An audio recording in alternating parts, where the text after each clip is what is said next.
हरे कृष्णा, राधे राधे। श्री ओम नमो भगवते वासुदेवाय नमः। श्री कार्तिक मास महात्म 20वां अध्याय।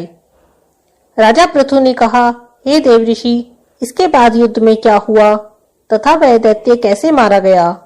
कृपया करके आप उस अद्भुत कथा को भी मुझे सुनाइए।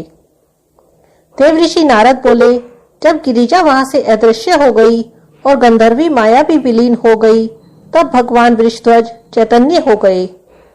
उन्होंने लौकिकता व्यस्त करते हुए बड़ा ही क्रोध किया। फिर भगवान शंकर जलंधर से युद्ध करने लगे। जलंधर भगवान शंकर के बाणों को काटने लगा, परंतु जब वह उन्हें काट न सका तो उसने माया की पार्वती बनाकर अपने रथ पर बांध ली, जो कि शुंभ निशुंभ द्वारा विद्यमान थी और विलाप कर रही थी।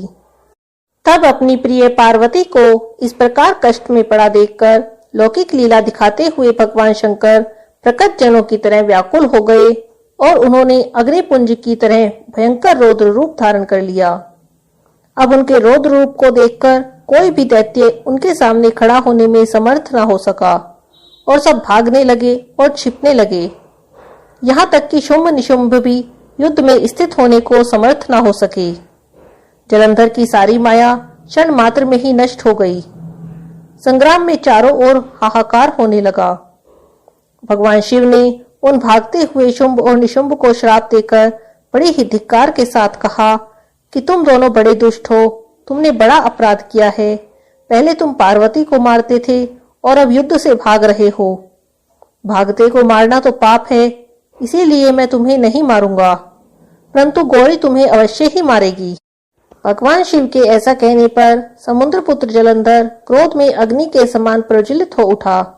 उसने भगवान शिव पर घोर वारों की वर्षा आरंभ कर पृथ्वी पर अंधकार कर दिया। तब उस दैत्य की ऐसी चेष्टा देखकर भगवान शंकर बड़े ही क्रोधित हुए और उन्होंने अपने चरण गुप्त से बनाए हुए सुदर्शन चक्र को चलाकर उसका सिर काट लिया। एक प्रचंड शब्द के साथ उसका सिर पृथ्वी पर गिर पड़ा और महान हाहाकार होने लगा। अंजन पर्वत के समान उसके शरीर के 2 खंड हो गए। उसके रुधिर से संग्राम भूमि व्याप्त हो गई। सारी पृथ्वी विहल हो गई।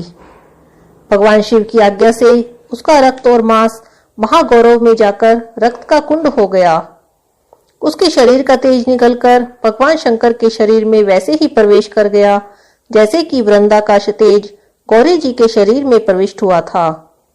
जलंधर को मरा हुआ देखकर देवता, गंधर्व और सर्व लोग प्रसन्न हो गए। श्री कार्तिक मास महात्म 20वां अध्याय समाप्त। हरे कृष्णा, राधे राधे।